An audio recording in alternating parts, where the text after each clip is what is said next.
encouraged from the time that we're toddlers to strive for personal achievement. Every day there are work-addicted individuals who spend all day in an office just to come home to work some more.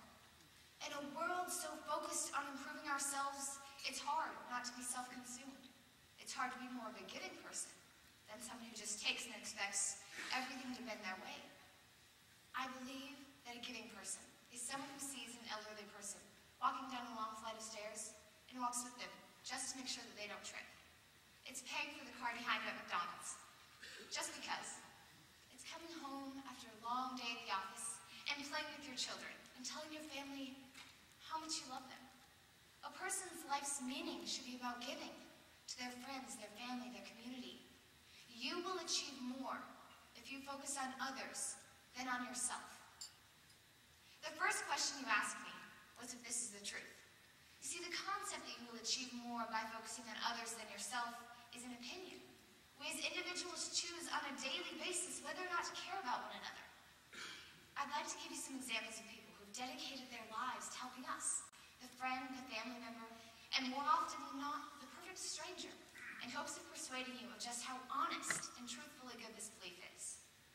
We had a guest speaker come into the high school the other day and tell us about a woman named Rachel Joy Scott. Rachel had this belief that by one act of compassion, you can start a chain reaction. That by one simple act of kindness and trust in another, you could change the entire world. Mother Teresa, Gandhi, Martin Luther King, and millions of others, they led these amazing lives by doing simple things.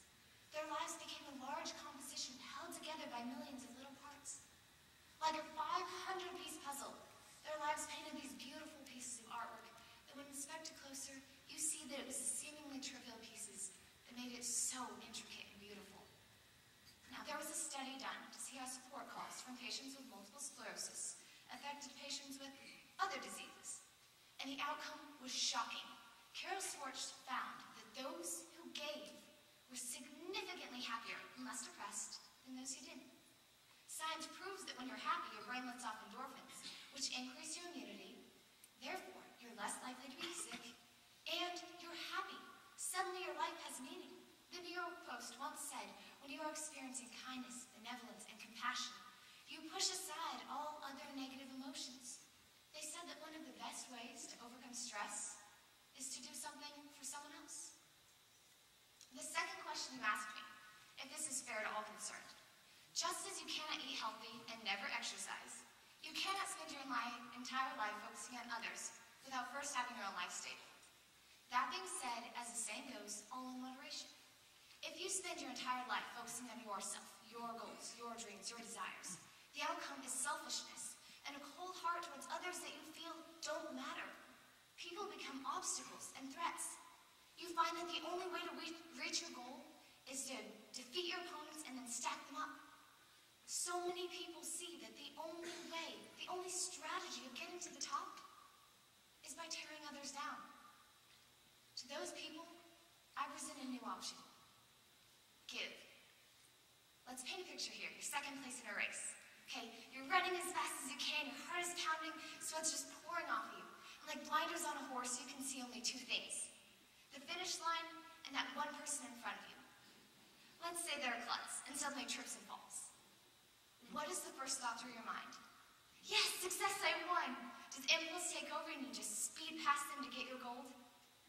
Or are you that one person who stops, reaches down, picks up your opponent, and walks across the finish line?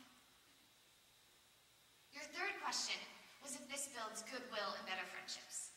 We have a coach at the high school who always says that you can only control two things, your attitude and your effort.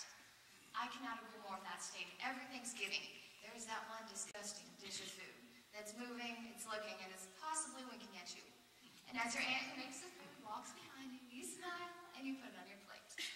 Does anything about this food appeal to your senses? No.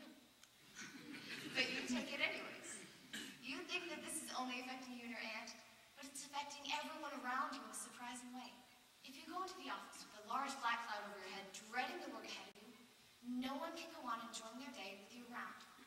On the contrary, if you go into the office with a wonderful, supportive, upbeat attitude, but put forth none of the effort, supply none of the work,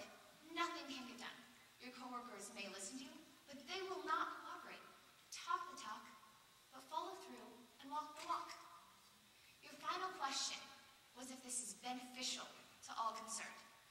Mother Teresa boldly stated, "If I diminish you, I diminish myself." Now when you're giving, though you're giving, you're receiving. And if you diminish others by being blinded by your own goals, the only thing you can achieve is your own tainted goals at best. It is when you can do for others without the satisfaction of knowing that you're receiving something that you have truly achieved. Love is patient, love is kind. It is not pompous, it is not inflated, it is not rude, and it is not self-seeking. 1 Corinthians chapter 13, verses 4 through 6.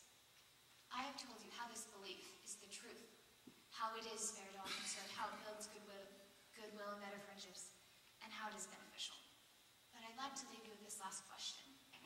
Is your life about bettering our very lost and confused world, or your own selfish life?